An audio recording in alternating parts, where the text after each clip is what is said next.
हरे कृष्णा, राधे राधे आप सभी को। तो ये सुबह एकादशी का वीडियो है। तो सुबह कैसे जल्दी में उठना वही, लेकिन कभी कभी आंखें जो होती हैं देर में खुलती हैं, क्योंकि अब ठंडा भी शुरुआत हो गया है धीमे धीमे से। तो जल्दी कभी देर में सो तो जल्दी आंखें नहीं खुलती। तो हम लेडीज़ों का यही होता है, जब काम करने लगो तो थोड़ा लेट में रात्रि में समय लग ही जाता है। तो वैसे 4 के 5 साढ़े 5 तक की आंखें जो है खुल जाती हैं। तो वही थोड़ा देर में उठे और व्रत भी था, तो थोड़ा यही था साफ़ सफाई कर लो, नहीं तो बाद में फिर से वही नहाना धोना पड़ेगा, क्योंकि व्रत में साफ़ सफाई थोड़ा पहले ही करना सही रहता है। बाद में फिर से उसी गंदगी में लग जाओ तो थोड़ा सही नहीं रहता है। तो देखो उसके बाद नहाना धोना हुआ तो थोड़ा समय ज़्यादा लग गया था। और देखो यहाँ पे जल भरने के लिए छोटी सी मैंने कैनियाँ ली है कि इसमें मतलब जल भर के रख लो। पूजा पाठ में कहीं बाहर जाओ तो छलकने वाला सिस्टम अलग रहता है, और ढक लो तो अच्छा भी रहता है। तो उसके बाद में जा रहे छत पे सूर्यदेव को जल देने। और यहाँ पर जब तक हमने झाड़ू पोछा किया तब तक पति देव भी स्नान करके मंदिर में ठाकुर जी राधा रानी का स्नान करके श्रृंगार कर दिया था। वो अपने हिसाब से, खैर जो पतियों को जितनी आती पूजा वो उतनी अपने हिसाब से श्रृंगार कर देते हैं। खैर वही बहुत बड़ी बात होती है, जब हम लेडीजें नहीं करने वाले होते तब तो पूजा मंदिर में कोई कर देता है, तो यही मन को सुकून मिल जाता है कि चलो कोई करने वाला है। और तो जो अपनी श्रद्धा से करता है तो उसको मना नहीं, टोकना नहीं चाहिए, क्योंकि वो फिर दोष लग जाता है। तो जैसे कर ले, भगवान भाव के भूखे होते हैं, तो जैसे सेवा जिसको आती वो खैर कर देते हैं। तो अच्छा लगता है जब कोई कर देता है, चाहे बच्चा ही करे या कोई घर में कोई सदस्य कर दे। तो उसके बाद में छत पे सूर्य को देखो हल्का हल्का उजाला भी होने लगा था।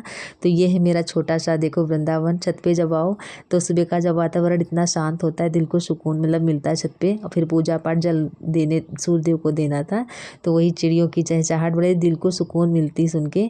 और यहाँ पे देखो फूल भी सब छत पे लेने थे, तो फूल भी लगे हैं खैर इस टाइम पर। तो ठंडक में खैर वैसे भी फूल निकल आते हैं, ठंडक सीजन में फूल निकलते रहते हैं। वैसे तो खैर मार्केट से मंगाना पड़ जाता है फूल। तो इस टाइम जो है पेड़ों की कटिंग हुई तो फूल थोड़ा कम आ रहे हैं, लेकिन जब ठंडक में तो फूल खैर अच्छे से छत पे निकल आते पूजा करने मतलब भर के। तो मेरा था एकादशी का व्रत आज, और मैं ही केवल अकेले घर पे रहती हूँ, पति लोग नहीं रहते हैं व्रत एकादशी का। तो जिसका कह रहे जिसके श्रद्धा भाव जिसको अपने तरफ अपने खुद से जिसके जागे तो व्रत उसी को रखना चाहिए। अब उनका मन नहीं रहता है तो वो नहीं रहते हैं। और जब भी कहो भी तो जैसे इसको रहना होता है वो खुद से व्रत रहने लगता है, वो किसी पे जोर ज़बरदस्ती व्रत करके नहीं रखवाना चाहिए। तो वैसे भी हमें तो लंच बनाना ही है, चाहे बच्चों का बनाओ तो चाहे पति का बनाओ, हमें तो वही काम करना होता है। तो खैर अपने हिसाब से जब भगवान चाहेंगे, माता रानी जब चाहेंगी, राधा रानी कृपा करेंगे तभी वो व्रत रखेंगे। और फूल तोड़ने के बाद में फिर जो छत पे पेड़ लगे थे, जो देव वृक्ष लगे, उनमें सब में जल चढ़ाया, धूप दीप की आरती। तो इस तरीके से सुबह की छत पर की पूजा हो गई। और उसके बाद में फिर जब तक हम सुबह का काम निपटा रहे थे तो खैर इन्होंने ठाकुर जी को स्नान करा दिया था। तो अब इनको सबको वस्त्र बदलाने को क्या कहो तो इनको सबको ढूंढना पड़ेगा। तो अपने हिसाब से जब वस्त्र जो पहने थे वही पहना दिए, लेकिन मैंने सोचा था शाम को कि आज सुबह जो है मैं ठाकुर जी को ऊनी वस्त्र पहनाऊँगी। और क्योंकि अब ठंडक शुरुआत हो चुकी है तो ऊनी वस्त्र ठाकुर जी को पहनाना ही चाहिए, क्योंकि हम लोगों ने उनकी बाल रूप में सेवा कर रहे हैं तो मन नहीं मानता कि हम लोग पहनने लगे हैं, ठाकुर जी हमारे ऐसे बैठे। तो हम लोग गए थे मार्केट, तो मार्केट से कपड़ा लेके आए थे, लेकिन इतना समय नहीं मिल पा रहा कि ठाकुर जी के वस्त्र सिलें। छोटे बच्चे होते थोड़ा समय उनमें ज़्यादा लग जाता है। तो अब देखो किस दिन बन पाएंगे, क्योंकि मैंने सोचा था कि एकादशी के दिन ठाकुर जी को गरम वस्त्र पहनाएंगे। तो देखो अब सुबह की पूजा करें एकादशी को, तो मैंने यहाँ पे उन्होंने जल चढ़ा दिया था, धूप दीप नहीं की थी, तो वही मैं पूजा अपने हिसाब से कर रही हूँ। क्योंकि जब तक मंदिर में पूजा अपने मेरे हिसाब से नहीं हो जाएगी तब तक मुझे अच्छा नहीं लगेगा। और आज मैंने भी सोचा था कि पीले वस्त्र पहनेंगे, लेकिन नहीं पहन पाए, क्योंकि जब घर में कोई आ जाता है तो थोड़ा समय भी इधर उधर टाइम इधर उधर हो जाता है। आज मेरी मम्मी आई है तो इस वजह से थोड़ा टाइम जैसे बोलने बतलाने लगो रात में, तो रात में भी काफ़ी टाइम हो गया था, सुबह भी थोड़ा इधर उधर में टाइम हो गया। और तो देखो अब इसी वजह से जो मैंने सामने पड़े, मैंने कहा जो पहन के जल्दी से पूजा करो, क्योंकि पूजा का समय जो होता है सुबह ही पूजा का रहता है, फिर वरना बाद में तो फिर। तो खैर इन्होंने स्नान करा दिया था और मंदिर में साफ़ सफाई कर दी थी। तो वही मुझे कपड़े हम चेंज कराए दे रहे हैं, क्योंकि अब वही कॉटन के कपड़े ठाकुर जी पहने बैठे हुए थे। तो मैंने कहा चलो हम मित्र सेवा भी कर देंगे साथ में, और ये लोग अपने हिसाब से खैर कर लेते हैं, तो कुछ कहना नहीं चाहिए पतियों लोगों को, जो कर दे वही बहुत बड़ी बात होती है। तो अब चलो इनके वस्त्र चेंज कर देंगे। तो अब वो अपना ध्यान साधना अलग करते रहते हैं, क्योंकि हम जो है ठाकुर जी राधा रानी की सेवा कर देते हैं। अब वो जो है अपना शालिग्राम को औरतों को स्नान नहीं कराना चाहिए, छूना वर्जित है, तो इसी वजह से वो सब स्नान करते हैं। तो उसके बाद में अपना शालिग्राम स्नान करवा करके उसके बाद में फिर उनका दूध लेने चले जाते हैं। तो उनका इतने में ही टाइम हो जाता है। तो हम लेडीज़ अगर जल्दी ना जगे तो अपने स्तर से विधिवत पूजा कर ही नहीं पाएंगे। तो पतियों से जब पहले ही जगो तभी अपने मन का काम हो पाता है, वरना अगर साथ में ही उठो तो वो यही होता है, लड़ाई झगड़े से अच्छा है पहले उठ जाना सही रहता है। और जितनी पूजा पाठ में टाइम ज़्यादा लग जाता है, क्योंकि जब अच्छे से पूजा करो, श्रृंगार करो, पूरा विधिवत एक एक चीज़ को ध्यान दो। तो छत पर से देखो वही फूल तोड़ के लाए थे और वही सब पूरे मंदिर में भगवान को चढ़ा रहे हैं। तो हमारे घर छत पे इतनी आराम है कि इतने घर फूल लगाते हैं कि प्रभु की कृपा से छत पे ही फूल, बाई चांस अगर नहीं मार्केट से आए तो खैर पूजा का काम चल जाता है। तो यहाँ पे देखो आसन लगा लिया, आप ठाकुर जी को विराजमान कर लेंगे। तो वस्त्र हमारे पास जो रखे थे मार्केट के लाए हुए रखे थे, खैर थे नए ही, लेकिन मुझे जो है अपने हाथ से जब वस्त्र बना के पहनाओ तो मुझे ज़्यादा वो पसंद, क्योंकि उनकी फिटिंग जो है अच्छे से बैठती है ठाकुर जी के पर। यहाँ पे देखो मैंने मोबाइल में भजन लगा करके रख लिया था। तो सबसे पहले आसन के लिए यहाँ पे सफ़ेद तिल मैंने ले लिए थे पूजा में। तो वो आसन दे करके भगवान को अब विराजमान कर लेंगे और साथ में गौरी गणेश को भी विराजमान कर लेंगे। तो चाहे तो आपके पास प्रतिमा हो तो प्रतिमा को भी विराजमान करके आप पूजा कर सकती हैं, नहीं तो आप के जैसे हमारे पास में देखो कटोरी में मैंने गौरी गणेश को विराजमान कर लिया है। गाय के गोबर से बनी हुई गौरी माँ है, गणेश जी सुपारी के साथ में विराजमान है इस कटोरी में। तो जब पूजा करते हैं तो इसी को साथ में विराजमान करके, और शंख की पूजा भी आपको नित्य, मतलब पूजा अगर करते हैं तो शंख की पूजा नित्य करनी चाहिए, क्योंकि शंख में माता लक्ष्मी का वास होता है इस वजह से। और पानी भर के उसमें रखने से माता लक्ष्मी की कृपा बनी रहती है। तो अगले दिन जैसे है ये शंख का जो इसमें जल भरा है वो पूरे घर में छिड़क देंगे। और तो जो उसके बाद में जो जल बच जाएगा वो किसी गमले में डाल देंगे, क्योंकि किसी इधर उधर जगाने पे नहीं पड़ना चाहिए, क्योंकि वो माता लक्ष्मी का जो स्वरूप में वो जल उसमें रहा है, तो उस वजह से गंदे पैरों पे नहीं पड़ना चाहिए। तो अब देखो ठाकुर जी के जो है बस चेंज कर देंगे। तो मुझे मतलब एक भाव आ रहा था कि ना करें, मुझे मतलब अंदर से ये फील हो रहा था ठाकुर जी जो है जड़ा रहे होंगे, राधा रानी जड़ा रही होंगी, लेकिन वही मैंने निकाल लिए थे। तो मैंने कहा चलो अच्छा हम आज बदल ही देंगे, क्योंकि रोज़ाना कहते ठाकुर जी को नए वस्त्र पहनाएंगे वूलन, तो इस तरीके से भाव मन में आते जाते रहते। तो मेरा मन यही हुआ कि चलो आज हम बदल ही देंगे, और क्योंकि मुझे इस सेवा भी करनी थी तो इस वजह से बार बार वही मन में आ रहा था।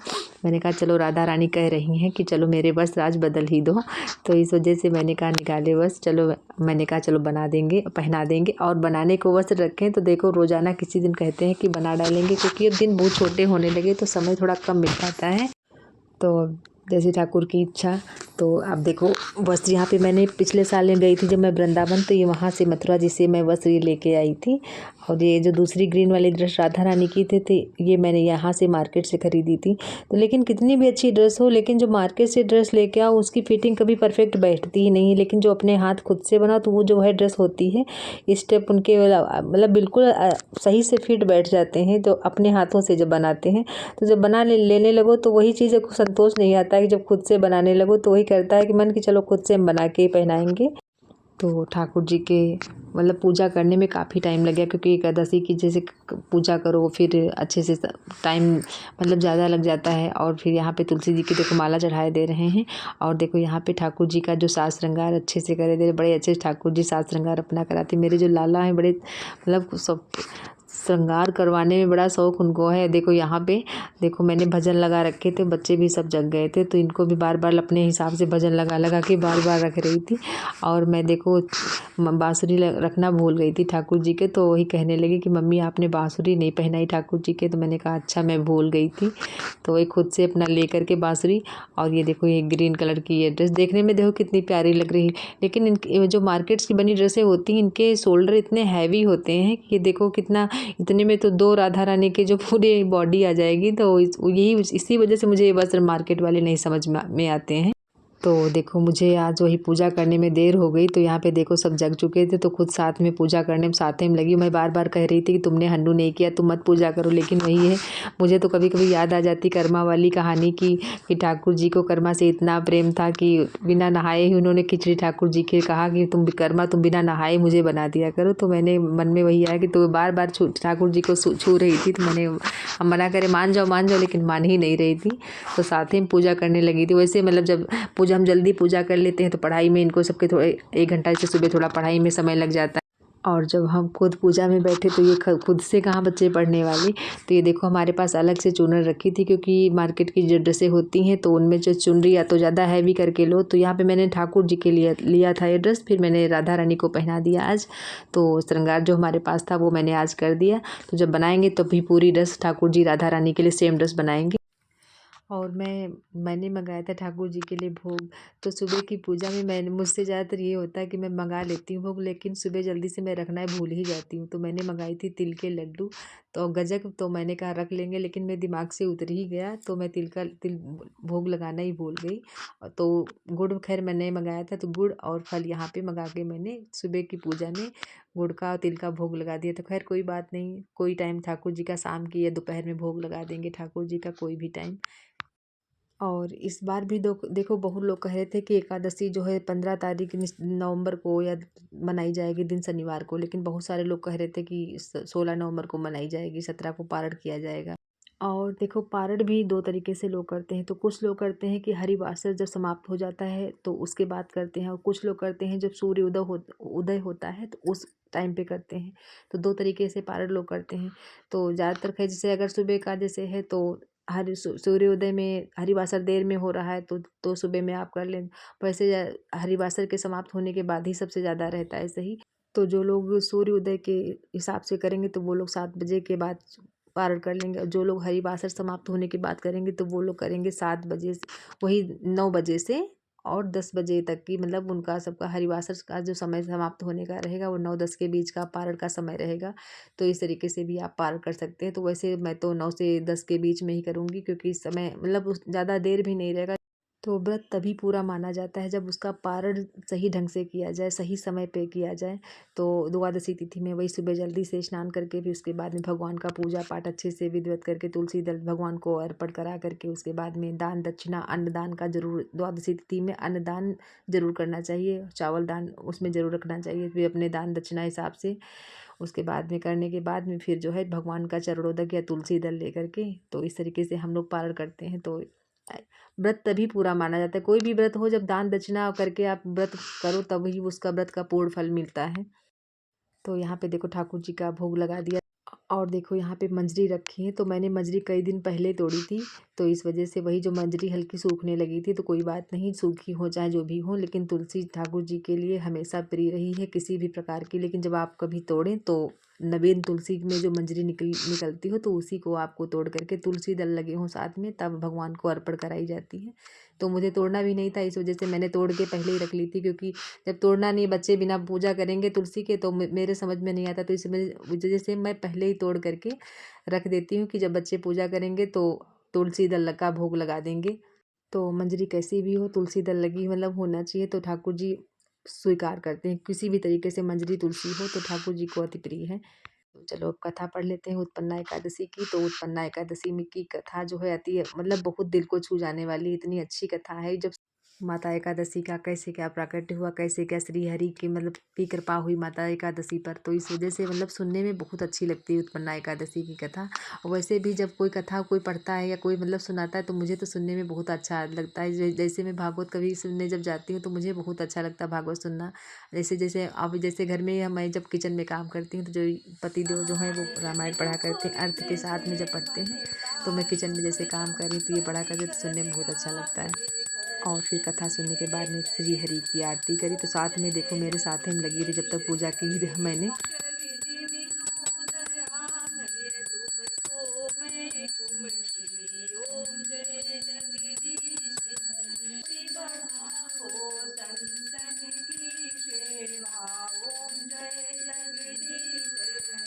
तो पूजा हो गई यहाँ पे एकादशी की पूर्ण। और देखो मेरी मम्मी भी थी एकादशी का व्रत, तो वो भी एकादशी व्रत, तो उन्होंने कहा मैं 16 को रखूँगी, तो मैंने कहा मैं जो है 15 को कर लूँगी। तो उन्होंने कहा चलो कोई बात नहीं, जब तुम कर रही तो मैं भी साथ में रख के ले रही हूँ। तो उन्होंने उनके बाल गंदे थे तो उन्होंने कहा चलो मैं बाल धुले ले रहे हैं, तो उन्होंने जल्दी से उठ करके सुबह बाल धुल लिए थे।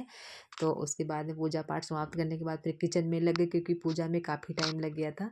और उसके बाद में बनाया खाना सब्जी रोटी। तो इनको सबको मैंने कहा खाना का भोग हम लगाए, खाना भगवान के लिए लगाए दे रहे हैं, आप भोग लगा दो। तो मैंने इनसे कहा क्योंकि तुम लोग तो खा ही रहे हो तो मैं नहीं भोग लगाऊंगी ठाकुर जी का, आप भोग लगा दो। तो इस तरीके से ठाकुर जी का भोग लगवा दिया। वैसे भी लहसुन प्याज जब पड़ता नहीं है तो यही रहता है कि ठाकुर जी को बिना भोग लगाए मतलब स्वीकार मन आत्मा में जाता ही नहीं। तो ये देखो बच्चे लोग यहाँ पे खा रहे थे इनको। और उसके बाद में मैंने कहा चलो अच्छा खाना पूरे दिन के लिए बना देते हैं, क्योंकि जब एक व्रत हो या कोई भी व्रत हो तो यही रहता है किचन साफ कर दो, पूरे दिन का खाना बना करके रख दो। बार बार वही किचन गंदा होगा तो फिर अपने लिए कुछ बनाओ फल फ्रूट, तो किचन गंदा होता है। तो वही मैंने सारे दिन के लिए इनके सबके लिए कुछ शाम की पूड़ियाँ रखी थी, मम्मी लेके आई थी, तो वही गर्म करके ठंडक में एक बढ़िया रहता है कि रात का बचा हुआ खाना सुबह जो है यूज हो जाता है। सबसे बड़ा ये ठंडक में फ़ायदा ये रहता है। गर्मियों में तो रात में बनाओ तो सुबह ही ख़राब हो जाएगा, सुबह बनाओ तो दोपहर तक ही ख़राब हो जाए, लेकिन ठंडक के तो यही मज़े हैं। तो बढ़िया रहता है, अन्न की बर्बादी भी नहीं होती, सबसे अच्छा तो यही रहता है। और उसके बाद में क्योंकि किचन साफ़ करना था, और जैसे मम्मी लोग हैं वो बूढ़ी बुजुर्ग हो रही हैं, तो इतना जैसे वो लोग अपने वही कहते हैं एकादशी का व्रत भगवान भाव से मतलब स्वीकार करते हैं। अब इतना वो बूढ़ी बुजुर्ग हो गई तो हल्का फुल्का नाश्ता भी बना देंगे, क्योंकि वो सारा दिन व्रत ऐसे ही रखेंगी। तो इस वजह से मैंने कहा किचन साफ़ कर दो, जो खाएंगी वो नाश्ते में बना देंगे थोड़ा बहुत। क्योंकि जो बूढ़े बुजुर्ग लोग होते हैं वो खाली पेट ज़्यादा व्रत नहीं रख सकते, क्योंकि उनके एसिडिटी की प्रॉब्लम हो जाती है। तो व्रत भी अपने स्वास्थ्य के और शरीर के हिसाब से ही रखना चाहिए, क्योंकि ज़्यादा जब उम्र होने लगती है तो व्रत जो है खाली पेट लोग नहीं रह सकते हैं। तो इसीलिए कहते हैं बचपन से ही ऐसा करते रहो पूजा पाठ, तो हैबिट भी पड़ जाती है। क्योंकि कहते नहीं बुढ़ापा किसने देखा है, तो ऐसे कर्म करते चलो, क्योंकि बुढ़ापे तक की तो पता नहीं कैसा क्या शरीर भगवान कैसा कैसा स्वास्थ्य साथ देगा।